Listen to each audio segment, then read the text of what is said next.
YouTube এবং যেই চ্যানেলগুলি আছে এই ইউটিউব আমরা দেখা বন্ধ করে দিব।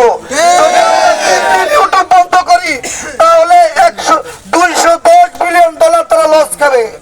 এজন্য আমাদের শাস্তি ওদেরকে এইভাবেই দেওয়া উচিত, ইসরায়েলদেরকে এইভাবেই শাস্তি দেওয়া উচিত। আর সাথে সাথে আমাদের বাংলাদেশে যে ইসরায়েলের যে প্রোডাক্টগুলি আছে, আল্লাহর হস্তে আমাদের ইমানের দাবিতে আমরা ওই প্রোডাক্টগুলি সব বন্ধ করে দেই। আমার সংক্ষিপ্ত বক্তব্য শেষ করছি। ওমা আলাইনা ইল্লাল বালাগ। আসসালামু আলাইকুম ওয়া রাহমাতুল্লাহ। ইসলামী যুব আন্দোলন বাংলাদেশ বাগেরহাট জেলার সংগ্রামী সহ সভাপতি মাওলানা সালমান আশরাফি। আসসালামু আলাইকুম ওয়া রাহমাতুল্লাহ। সংগ্রামী সাথী ও বন্ধুগণ, আমরা সকলে রোজা রেখে এই রৌদ্রের ভিতরে এখানে কেন একত্রিত হয়েছে আমরা সকলে জানি, কথা ঠিক কিনা বন্ধুগণ? বন্ধুগণ, আমি শুধু একটি বিষয় বলতে চাই, ফিলিস্তিনে মুসলমানদের উপরে, বাচ্চা, নারী, শিশু, বৃদ্ধ সকলের উপরে যেভাবে নির্মম নির্যাতন চলছে, এর প্রতিবাদ আমরা শত শত মাইল দূর থেকে এভাবে জানানোর চেয়েও বেশি জরুরি তাদের সকল পণ্যগুলো বয়কট করা।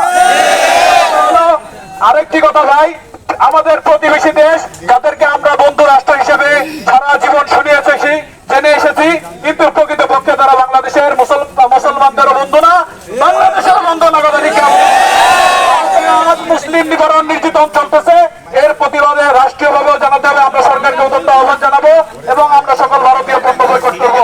আল্লাহ তাআলা আমাদের সকলকে কবুল করুন। সমাবেশের এখন বক্তব্য রাখবেন বাংলা বিএলএস জামে মসজিদের সম্মানিত ইমাম ও খতিব হযরত হাফেজ মাওলানা রেজাউল করিম সাহেব।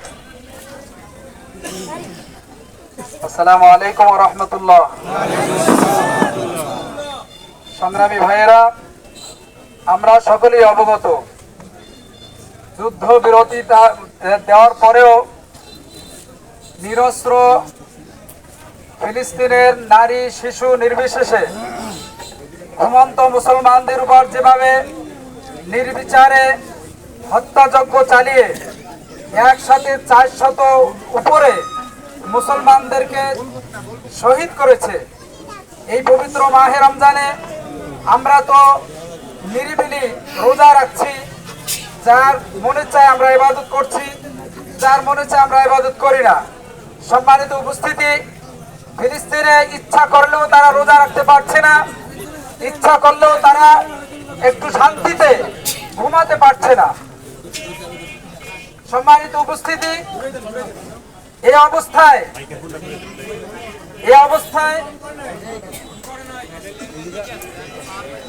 তো আছে যতটুকু আমাদের ক্ষমতার ভিতরে আছে, তারাও বলেছে ইসরায়েলের যে সকল পণ্য আমরা ব্যবহার করি, সেই পণ্য ক্রয়ের মাধ্যমে যে টাকাগুলো আমরা ইসরায়েলে পাঠাই, ওই টাকাগুলো মুসলমানদের বিরুদ্ধে তারা ব্যবহার করছে, সেইটা আমরা বয়কট করতে পারি কিনা? কি বলে আমরা ইমানি এতটুকু দোয়া করে বলতে পারি, আল্লাহ আমাদের সেই ফিলিস্তিনে যাওয়ার ক্ষমতা নেই, আমাদের সেই ইসরায়েল পর্যন্ত পৌঁছার ক্ষমতা নেই, এখান থেকে আমাদের হাতে যতটুকু আছে ততটুকু করে আমরা তোমার কাছে ফরিয়াদ করছি। কুরআন ও হাদিসের বিরোধী, মুসলিম বিরোধী, আল্লাহ এবং রাসূল বিরোধী এই শক্তিকে তুমি নিপাত করে দাও। যদি আমরা এখান থেকে দোয়া করি, আশা করছি অবশ্যই আল্লাহ রাব্বুল আলামিন সেটা কবুল করবেন। সম্মানিত উপস্থিতি, আমি সকলের কাছে এই অনুরোধ রেখে আমি শেষ করব যে আমরা সকলে আমাদের যতটুকু ক্যাপাসিটি আছে সেই অনুসারে প্রতিবাদ জানানোর জন্য মানসিকভাবে প্রস্তুতি গ্রহণ করি এবং যতদিন এই রোজার যে কয়টা দিন আছে সেই কয়দিনে অন্তত প্রতিদিন 2 রাকাত নফল নামাজ আদায় করে সেই নফল নামাজের পরে আল্লাহ রাব্বুল আলামিনের কাছে কায়েম মনোবাক্যে এই ইসলাম তথা মুসলিম দুশমন যারা তাদের বিরুদ্ধে আল্লাহ রাব্বুল আলামিনের কাছে ফরিয়াদ জানাই। ওয়া আখিরু দাওয়ানা আলহামদুলিল্লাহি রাব্বিল আলামিন। মসজিদের সম্মানিত ইমাম ও খতিব হযরত মাওলানা মুসার উদ্দিন সাহেব। আসসালামু আলাইকুম ওয়া রাহমাতুল্লাহি ওয়া বারাকাতুহু। আলহামদুলিল্লাহি ওয়া কাফা, সালামুন আলা ইবাদিহিল্লাযিনা ইসতাফা, আম্মা বা'দ। আল মুসলিমু আখুল মুসলিম। সম্মানিত উপস্থিতি, জুমার নামাজ বাদে আমরা এখানে কি উদ্দেশ্যে সমবেত হয়েছি আমরা সবাই কম বেশি অবগত আছি। মুসলমান পরস্পরে ভাই ভাই, এতে কোনো সন্দেহ নাই।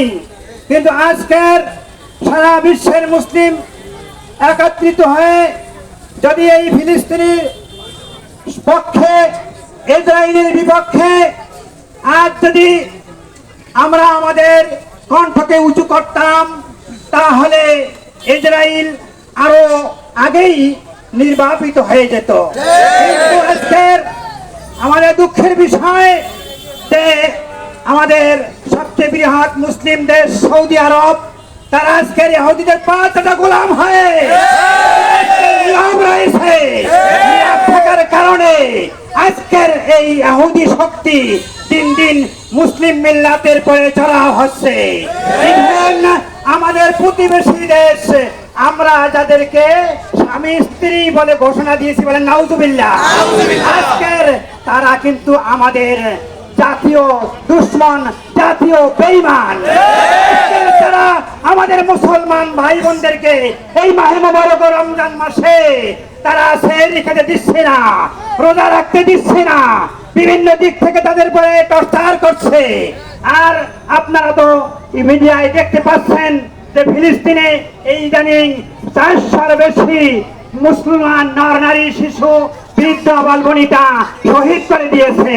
এতে কি আমাদের হৃদয়ে কি রক্তক্ষরণ হয় না? তাহলে আমাদের ইমানি চেতনা কি?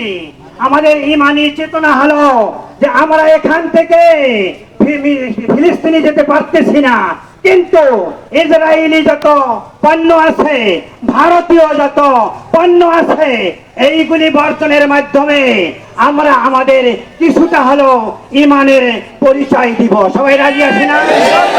এবং এই মাহে মোবারক রমজান মাসে ইফতারির পূর্বে দোয়া কবুলের সময়, এই সময় প্রতিটি মসজিদে প্রতিটি ইমাম এবং প্রত্যেকে মুসলমান রোজাদার সবাই আমরা আল্লাহর কাছে দোয়া করব, আল্লাহ যেন এই শত্রুদেরকে, যদি হেদায়েত থাকে হেদায়েত হবে, অন্যথায় এই শত্রুদেরকে নিশ্চিহ্ন করে মুসলিম মিল্লাতের চূড়ান্ত বিজয়ে দান করেন, বলেন আমিন।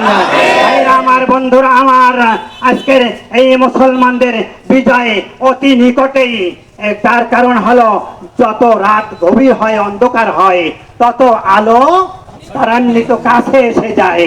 কাজেই এই শহীদের রক্তের মাধ্যমে ইমাম মাহদী আলাইহিস সালামের ন্যায় এক জ্বলন্ত সূর্য আমাদের মাঝে উদিত হবে অতি শীঘ্রই ইনশাআল্লাহ। আমরা সবাই দোয়া করি।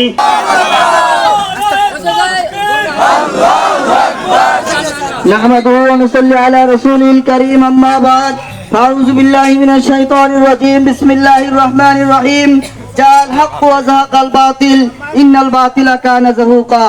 ইসলামী আন্দোলন বাংলাদেশ মংলা উপজেলা শাখা কর্তৃক আয়োজিত অধ্যকারের প্রতিবাদ ও বিক্ষোভ সমাবেশের বিক্ষোভ মিছিল পরবর্তী সমাবেশে সম্মানিত সভাপতি উপস্থিত আছেন আইম্মায়ে মাসাজিদ, ইসলামী আন্দোলন বাংলাদেশের বিভিন্ন পর্যায়ের দায়িত্বশীল বিন্দুবৃন্দ, সমবেত বিক্ষুব্ধ জনতা।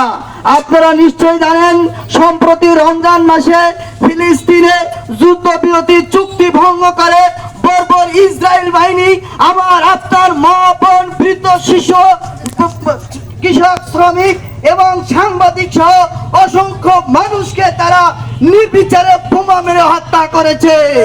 আপনারা জানেন, এই ইসরায়েলি বাহিনী যুদ্ধবিরতি ভঙ্গ করে তো ওয়াদা করেছিল তারা আর একটা পশু পক্ষীকেও মারবে না, কিন্তু রমজান মাসে চুক্তিকে ভঙ্গ করে মুসলমানদের পৃথিবীর 57টি রাষ্ট্রের 190 কোটি মুসলমানের হৃদয়ে তারা রক্তক্ষরণ করে দিয়েছে।